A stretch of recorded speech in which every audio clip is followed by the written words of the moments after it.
Oh, yeah, it's lit. Oh, yeah, it's lit. Shedeur Sanders back in the lab. We got insight. Shedeur Sanders is back in the lab getting ready for this 2026 NFL season with new head coach Todd Monken. Deshaun Watson making news for restructuring his contract. We got to break down all of this, man. Welcome to Keep the Vision. Make sure you like, comment, subscribe, share the channel, hit that bell notification, hype the video. That would be greatly appreciated. Let's get right into things. So, this came up. What do we have here? What do we have? We have Shedeur Sanders and Jerry Judy training together. Jerry, get your hands ready, bro. Get your hands ready. You had hands like a snake. You couldn't catch claps in a whorehouse last season. Get your hands ready to catch the ball this year. You was like tied for first or second in the whole league in drops. Bruh. Get your damn hands ready this season, man. Shedeur Sanders is locked in, trying to help Jerry Judy get his you-know-what together before he gets released, traded, something. He's trying to help you out, bruh. He's trying to help you out. But this is good to see them training together. Here in this photo, they were training at T3 Performance Campus. This is in Ohio. So this is good, man. This is good. This is good. This is good. This is what we needed to see.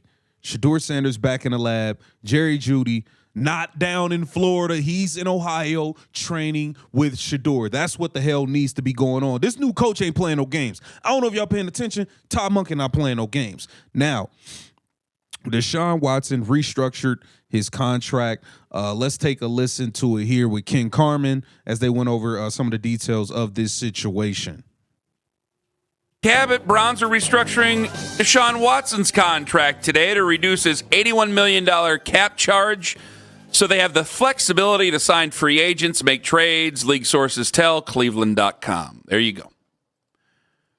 Which I'm glad we talked about earlier this morning, Daryl, because at first blush you went, no, and then I was like, no, Daryl, you make a lot of sense. I almost made you grumpy this morning when I brought that up. It was great. It was great. I wish I would have had the good common sense to think about it. Explain it to everybody again. That it's not a bad thing. I know it seems like, oh, we're just kicking the can down the river on this terrible deal.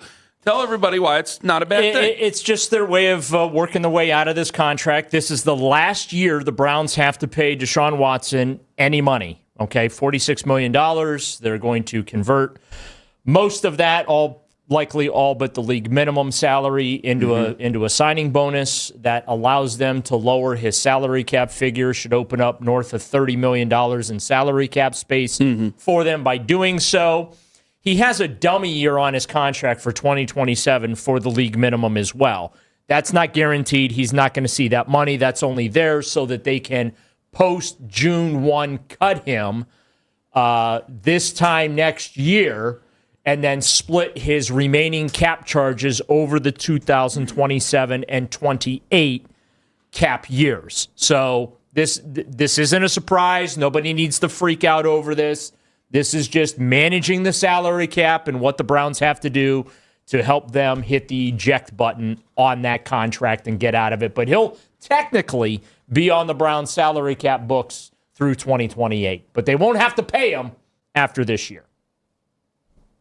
So it's over. We're finally getting a way out here. Slowly but surely easing our way out of this thing. I don't know that you can say it's over because he's going to be on the roster still. And it's a constant reminder of what was. A constant reminder.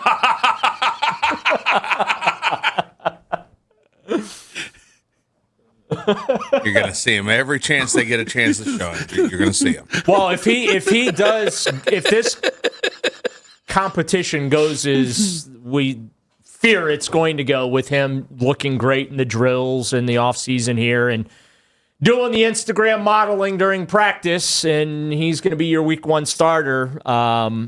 He won't be your week 17 starter, that's for sure. But they just have to kind of, suck it up and deal with it. 216-474-0092. Okay, so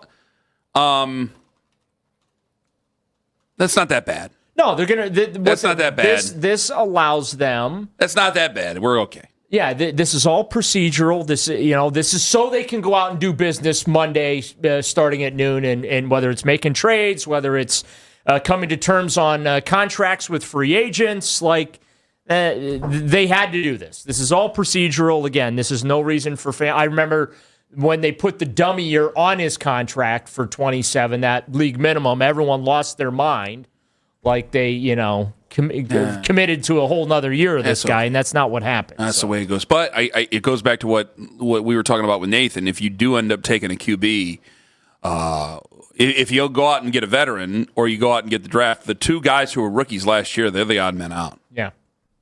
It keeps 100%. Deshaun Watson. 100%. And then, so he's here no matter what. And I'm not trying to scare anybody. I think we need to be open to it. I'm going to have some fun with Nick's going to get really mad at me. I just had some fun with him online. Go ahead. What were you going to say? He basically would be your bridge quarterback to the next guy. $46 million bridge quarterback, the most expensive bridge quarterback of all time. We talked about that earlier. Daryl, you, me, Lima, we talked about that earlier last year. Right. Because we look at bridge. It's like your bridge is right here. He's just a very expensive bridge that nobody really wants to drive over. Right. So, but we have to be brutally honest about this. Now, I just had some fun at Nick's expense because 2 weeks ago he was kicking around considering Deshaun Watson starting the year, which they threw that audio in his face yesterday. And then he said, I don't want any part of it, no part of it whatsoever. All right, well, 2 weeks can change a lot, apparently. We have to be open to it because the difference is, and damn it, I told you guys, Kevin Stefanski, everybody hates him, I know. But your best friend in this situation was going to be Kevin. Now you got a new head coach, and your new head coach isn't some 30-year-old. He's 60. This is his first head coaching job. It might be his only head coaching job. He's going to go right to it of who helps him win. And if it starts in OTAs, and I'm not trying to scare anybody, I want Shedeur to start. As long as we have it as it is right now, I want Shedeur to start. But if Deshaun Watson goes out there with the benefit of experience, the benefit of having played at a high level, and boy, that was 6 years ago, guys. I understand that. Having played at a very high level in the NFL at one point, having the benefit of knowing offenses a little bit better because he's been in the league more. I think he's physically, even with the injuries, he's bigger, he's faster, he's stronger. He is a guy that can be more mobile. Now, I have seen him. I haven't seen him in obviously a football setting, but I've seen him working out. I've seen him on the field doing drills in person, not just on Instagram. Right. I think that he has those benefits. I think that he has those advantages over Shedeur Sanders. I want Shedeur Sanders to start. I think that the Browns would probably want Shedeur Sanders to start. But if Todd Monken breaks it down, you're going to have to look everybody dead in the eye. And if he says it where he thinks one guy's going to give him the opportunity to win football games, your job is to those players because it's going to be you're going to put Todd Monken in a very difficult position. This is where a lot of pressure is on Shedeur this offseason. You have to come back and he's been in camp he's been in town, by the way. That's a very good thing. He has to be here gangbusters in OTA because they can't look at it and if Shedeur Sanders is worse than Deshaun Watson, you can't look at it and still take Shedeur Sanders because you can't lie.